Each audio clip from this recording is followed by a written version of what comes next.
Happy Friday, happy people. Happy Friday. Welcome into the Freedom Room. I am super excited that you are here in the Freedom Room with me. Listen, this is the day that the Lord created. So I choose to rejoice and be glad in this day. I choose to exalt him above everything. I choose to magnify his name. Why? Because he is God and there is no other God greater. There is no one greater. There is nothing greater. There is nothing too hard for my God to do. And for that alone, I give him glory. I give him glory because he woke me up this morning. He started me in my right mind. Listen, I had food to eat. May not have ate what I wanted to eat, but I had something to eat. And I am still inhaling and exhaling. So for that alone, God is truly worthy. Can we just give him glory in the comments? Can I get you to just tell God, I appreciate you for this day. Thank you for this day. Can you tell him thank you for something? I know that there is something that God has done for you in this day, on this Friday. But I came to just give you just a little push. I came so that we can push and move forward together. I don't know about you, but 2020 was a year for me, a year that I learned more about myself, a year that I allowed God to establish himself in a way that he's never established himself before. So this year I have made a promise to God that God, even in the hard times, I am going to see your promise. Even when I don't understand what is going on, I am going to see your promise. And because I see your promise, I'm going to trust you even the more. Let's jump right on in to what we're going to talk about on this day. What is your punch line? What's your punchline? Listen, I have been listening to a lot of comedians. I have been laughing. For those of you that know me, y'all know that I like to laugh. I will find something hilarious and laugh at it for hours and days. So I love to laugh. I love for somebody to make me laugh. I like to have a good time. So I began to look at comedians and how they would come out and they would perform and they would do their thing. And when they are done, before they have their mic drop moment, they done gave you a great punchline. And that punchline is what you're going to remember after they done dropped the mic. You're going to remember that punchline. So I'm going to ask you again. And for 2021, what is your punchline? What is your punchline? What are people going to remember you for? What are you going to remember yourself for? What memories are you going to create? What moments are you going to create to have those punchline moments? When life get hard, when things get tough, when life is going well, what are you going to do? What are you going to create? How are you going to create those punchline moments? Why are punchline moments important for a comedian?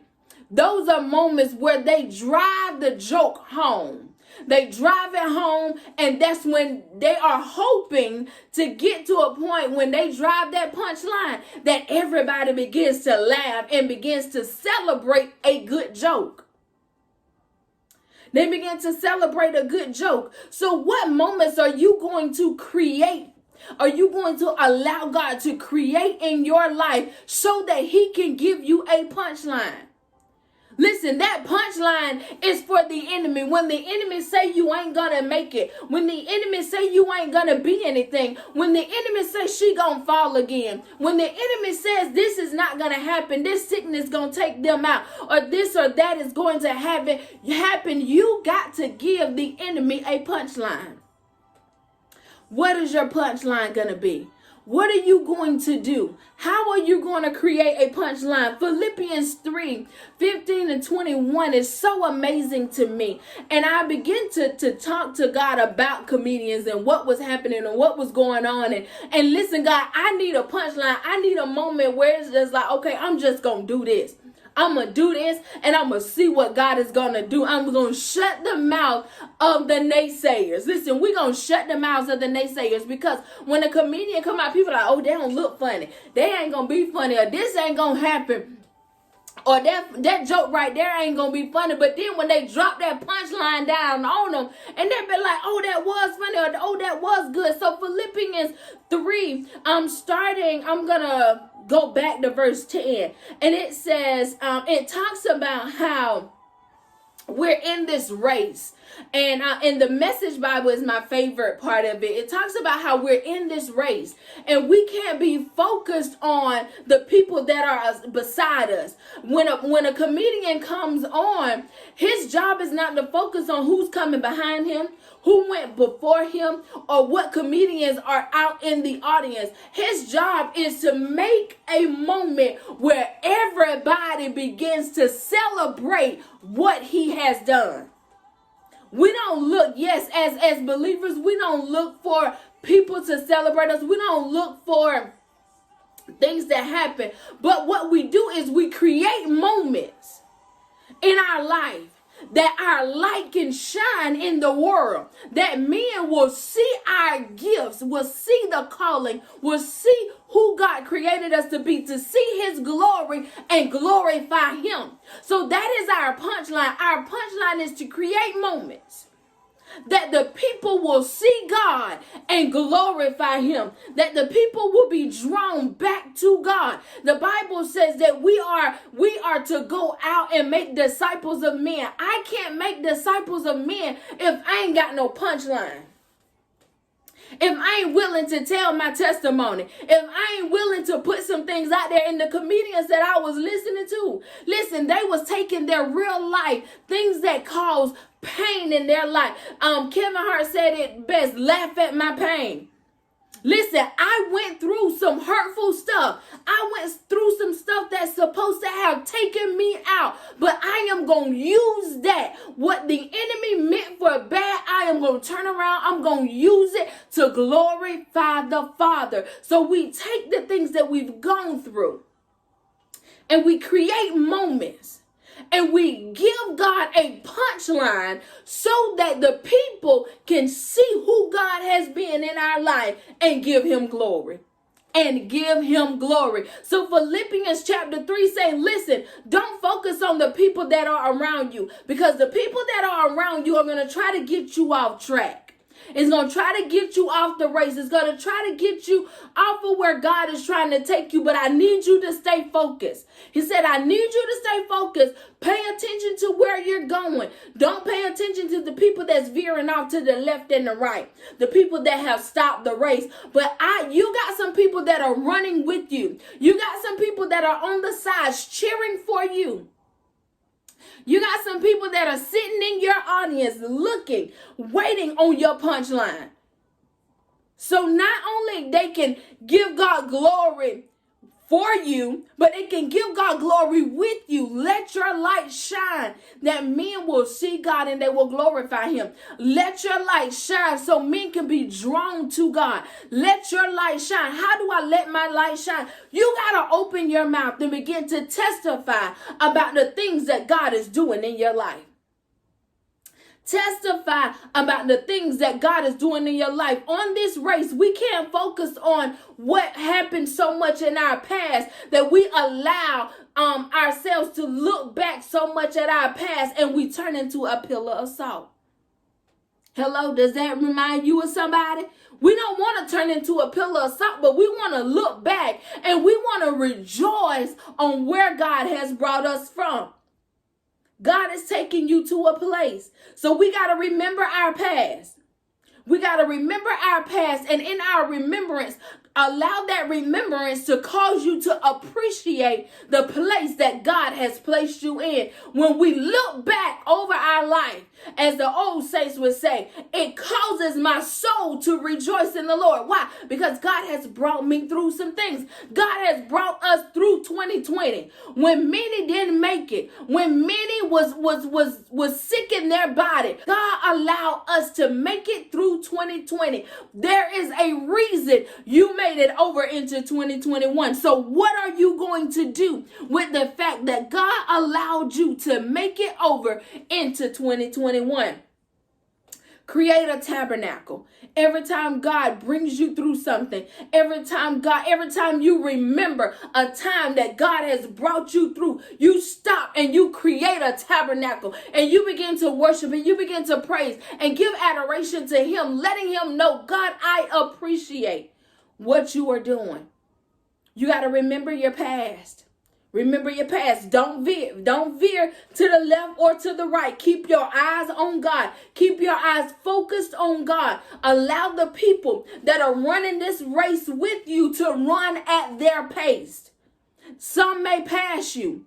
Some may never catch up with you. Some may run right along with you, but you keep your eyes on your pace. You run at your pace. You allow God to speed you up when he needs you. When he gives you that second wind, you take it. But when he slows you down, you slow down. And when he says sit down, you sit down. But you allow God to give you the direction and the speed in which you need to run on. Don't try to run at somebody else's pace because you are going to give out. When a comedian get up on the stage and he try to give somebody else's joke or he try to redo somebody else's joke, he flops every time because it's not his material.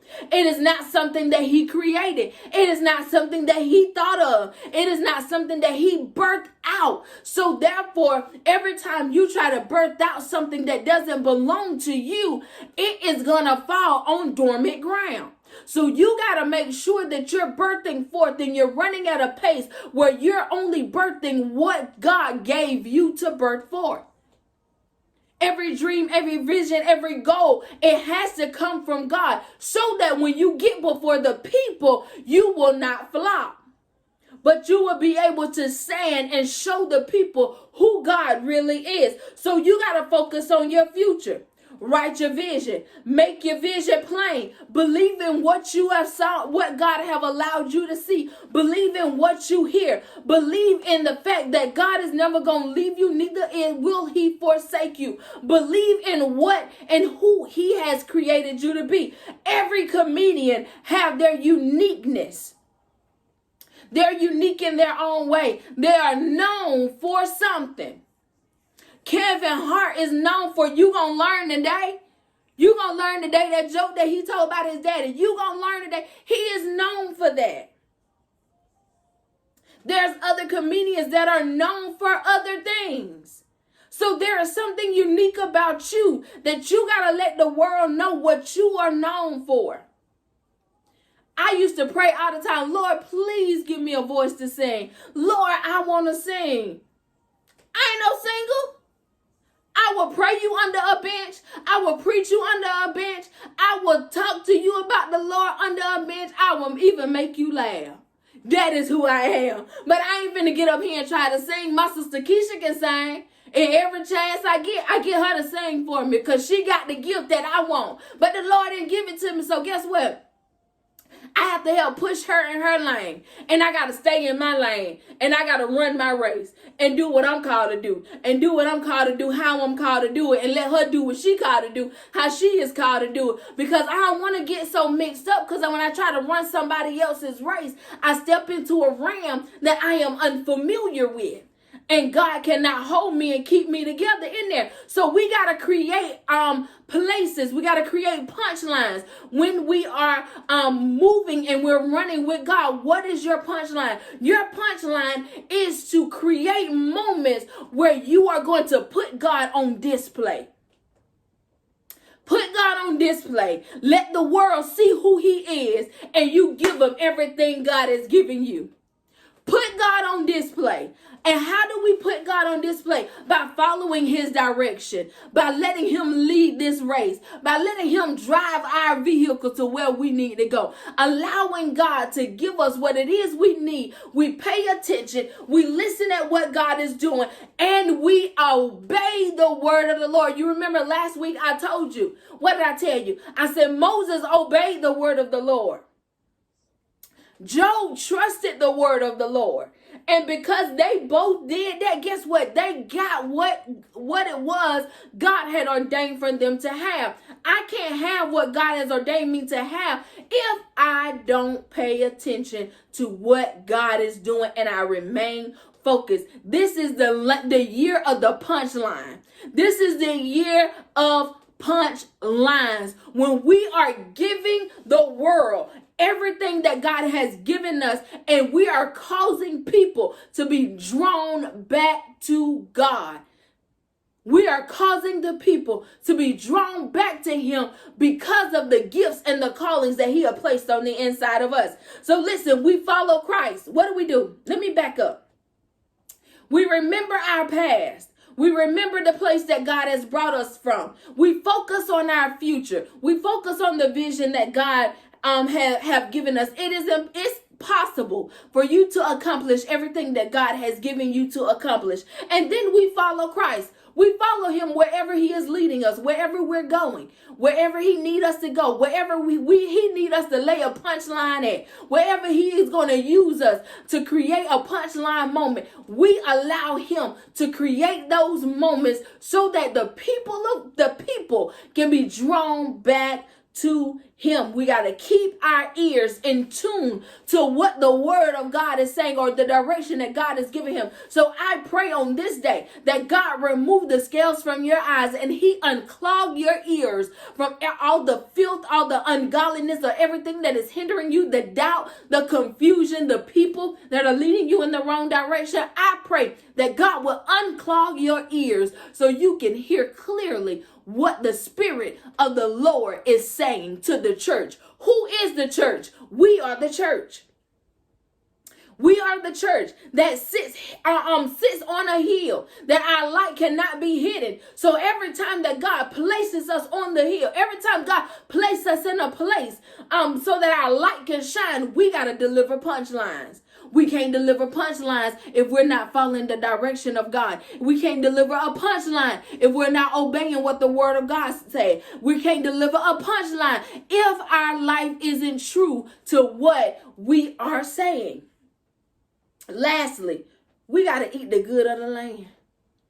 We got to eat the good of the land. We got to obey the voice, hear the voice of God, obey it. And he's going to allow us to eat the good of the land. And we got to eat the good in the land in front of our enemies. We got to eat the good of the land in front of those that doubt it. We got to eat the good of the land in front of the ones that don't want us to eat good. We can't be ashamed of the place that God is taking you. You can't be ashamed of the place that God is bringing you to, because there is somebody that God is going to take from being an enemy to a believer.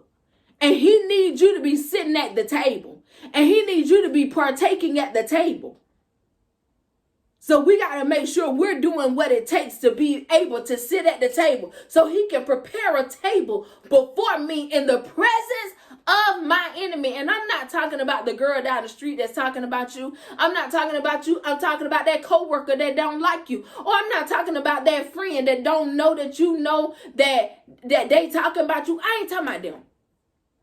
I'm talking about Satan, the Lucifer himself. That God is going to allow you to sit at a table in front of the enemy and allow the enemy to see how good you eat. But we first got to remember that we got to create times, create moments so that we can give a punchline. Create a moment so that you can give God a punchline. So listen, don't get distracted. Don't get distracted like Philippians 3 is telling us. Don't get distracted by how fast people are running beside you, how fast people are going, or what they're doing. Don't get distracted by that. Stay focused, because there's a punchline that God is about to allow you to drop. And he needs you in place so that you can drop this punchline. In the place that you're going, in this place, we need all the punchline droppers. I need you to put in the comments, I'm dropping punchlines this year. I am dropping punchlines this year. I am going to knock the enemy out with every word, with every power, with everything that I have on the inside of me. I am going to knock that joker out. You got to have some punchlines. You gotta have some punchlines. We get punchlines when we are hearing what God is saying. God is gonna give us what it is we need to say, to drop to the people, to give to the people, so that the people can be blessed and give him glory. I pray that the remaining of your day is super amazing and fantastic. I pray that you are beyond blessed in this day. Listen, if you have not already went and revisit thecrystallachey.com, there's a new t-shirt line that has dropped, and I would love for you to go and purchase you some merch. Go take a look at what we got coming up and take a look at the merch that's on the website. Again, Freedom Family, I appreciate you and I love you more than you would ever know. If you would like to book me to come and be a partner with you, whether your church is Facebook Live or whether your church is in the building, whether you want me to come do some empowerment sessions with your young people, listen, go on over to thecrystallachey.com. There's booking information there. There's also booking information at the bottom of the screen. Listen, drop me a comment in the comments, inbox me, email me, whatever you got to do. Let's partner together and let's drop some punchlines this year in 2021. I appreciate you, Freedom Family. Have yourself an amazing day.